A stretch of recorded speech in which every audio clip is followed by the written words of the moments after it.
Assalamualaikum warahmatullahi wabarakatuh.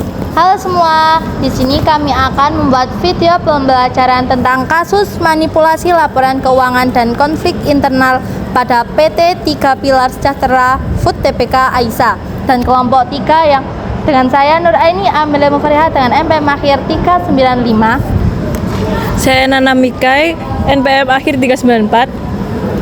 Saya Evan Safras Azigra dengan NPM akhir 396. Saya Faizah Nabila dengan NPM akhir 412. Selamat menyaksikan.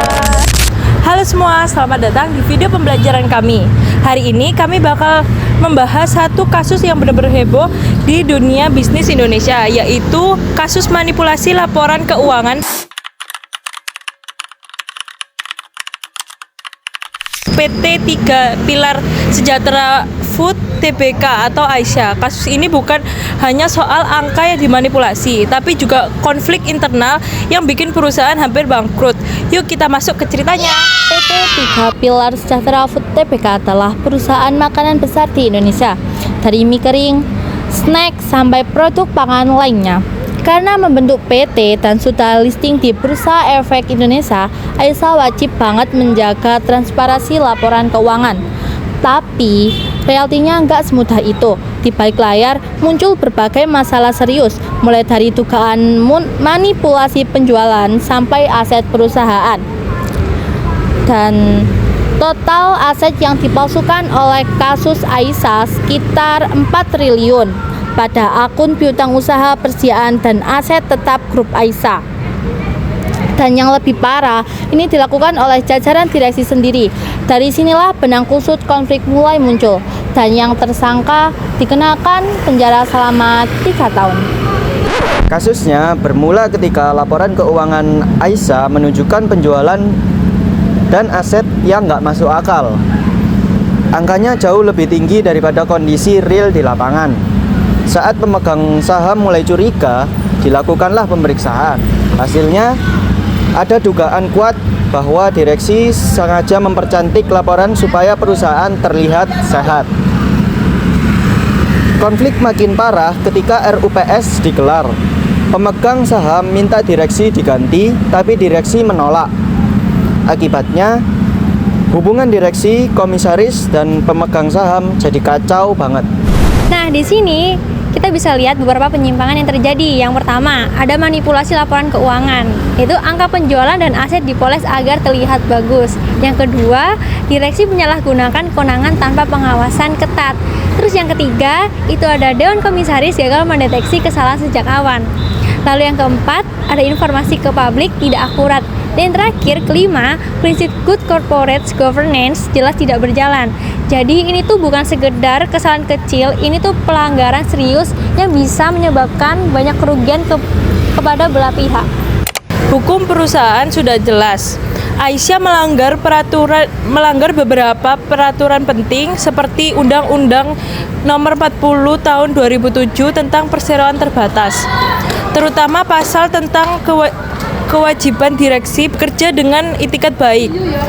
Kedua, Undang-Undang Pasar Modal yang melarang penyampaian informasi menyesatkan. Yang ketiga, tentu saja pelaporan keuangan harus mengikuti standar akuntansi atau SAK, bukan asal dirapikan sesuai keinginan. Dampaknya luar biasa besar. Yang pertama, harga saham Aisyah jatuh bebas. Yang kedua, investor kecil paling banyak merugi. Yang ketiga, kepercayaan publik hilang. Yang keempat, perusahaan diperiksa OJK dan BI. Yang keempat, konflik internal makin parah. Dan yang terakhir, bahkan operasional perusahaan ikut terganggu. Ini jadi contoh bagaimana satu keputusan tidak etis bisa menghancurkan reputasi perusahaan. Kalau kita pakai kacamata good corporate governance, jelas ada banyak pelanggaran. Transparansi gagal, akuntabilitas tidak berjalan, responsibilitas diabaikan, fairness pemegang saham tidak diperlukan adil, independensi direksi terlalu dominan tanpa kontrol. Intinya, perusahaan sebesar apapun bisa runtuh kalau GCG cuma jadi formalitas tanpa penerapan nyata. Tapi tenang, setiap masalah pasti ada jalan keluarnya. Upaya perbaikan yang ideal antara lain itu ada 7. Yang pertama, melakukan audit investigasi secara menyeluruh. Terus yang kedua, mengganti direksi yang bermasalah lewat RUPS. Lalu yang ketiga, memperkuat pengawasan komisaris dan komit audit. Dan yang keempat, meningkatkan transparansi laporan keuangan. Yang kelima, memperketat penerapan GCG. Yang keenam, menyusun SOP jelas agar keputusan tidak sembarangan. Nah, yang terakhir yang ketujuh, restrukturisasi manajemen untuk memulihkan kepercayaan investor. Jadi langkah-langkah di atas ini dijalankan, jika dijalankan secara konsisten, itu bisa membuat perusahaan kita itu menjadi bangkit lagi. Kasus Aisyah mengajarkan bahwa salah urus perusahaan akan berdampak luas. Transparansi dan kejujuran bukan pilihan, tapi itu kewajiban. Setiap direksi, komisaris, dan pemegang saham harus sesuai dengan ketentuan. Dan GCG itu bukan hanya sekedar teori, melainkan itu adalah fondasi untuk menentukan masa depan perusahaan. Jangan lupa like, comment, Share,